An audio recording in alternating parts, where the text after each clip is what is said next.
Right, today is somewhat different. Bit of history today, and we're looking at... I've got it on screen. I need a few notes to follow, so at least, I want to be accurate about what we're talking about. So this is a story about the Glastonbury Thorn. Now, those of you that are of a certain age will remember that the history of the Glastonbury Thorn at Glastonbury and how it all came about in those early days of Christianity. Now, I believe, looking at the news, that the Glastonbury Thorn at Glastonbury is no longer there.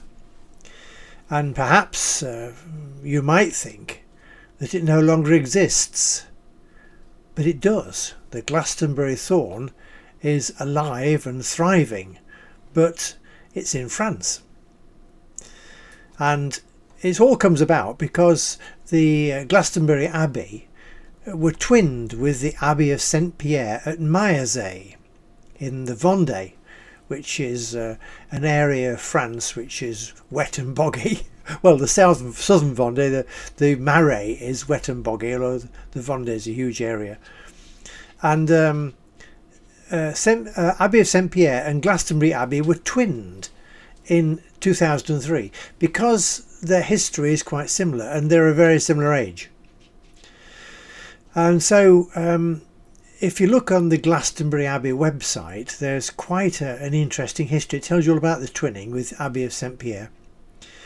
And in fact, in 2013, to celebrate the 10th anniversary of the twinning, a piece of the Glastonbury Thorn was sent to France and given to the Abbey of Maillezais in the Vendée, and it has since thrived. It was originally created by William IV, Duke of Aquitaine, after he found a religious ruin there in about, let's just look at this, 976 AD. And so it became a very famous monastery, actually, a Benedictine monastery. And then over the years, of course, all kinds of things happened to it with regard to the different historical problems in France, just same as there were in England. And it subsequently became a ruin. And it's a really good place to visit. It's just like the abbeys of England, which were destroyed by Henry, but these have been destroyed by religious wars and things, and it was sold not so long ago as a quarry for people to get stone from there and build other things. Anyway, that was stopped, fortunately, and the Vendée people took it over, and now it's an ancient monument, and it's one of the biggest monuments in the Vendée area. Vendée, by the way, is a fantastic place to visit. It's on the west coast of France, and it stretches from just the south of the Loire right down almost to Bordeaux, and quite a long way inland as well. It's packed with history, and there's all sorts of terrible things happened in the Vendée over the years. So this is interesting. So the Glastonbury Thorn is alive and thriving in France. Whether they'll give a bit back to you in Glastonbury, I don't know, but it's still there. And evidently, before Her Majesty the Queen died, they used to send a piece of this thorn to her at Christmas time every year.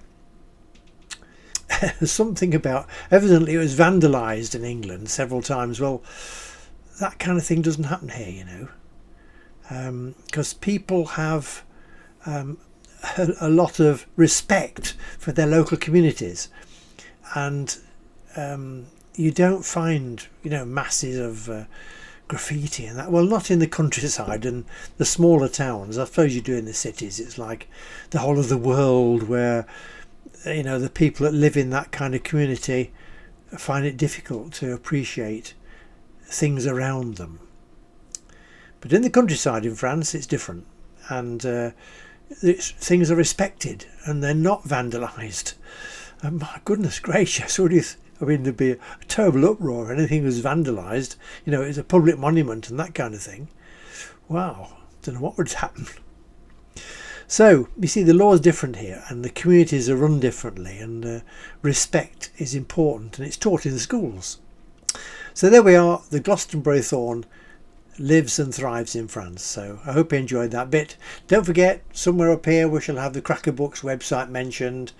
There's all kinds of things. Yeah, basically look at the website, and on there you can see different sections that show you about the books you can download and the audio stories and the videos. So there we are. Thanks for being with us today. I hope you found it interesting. Until the next time, cheerio.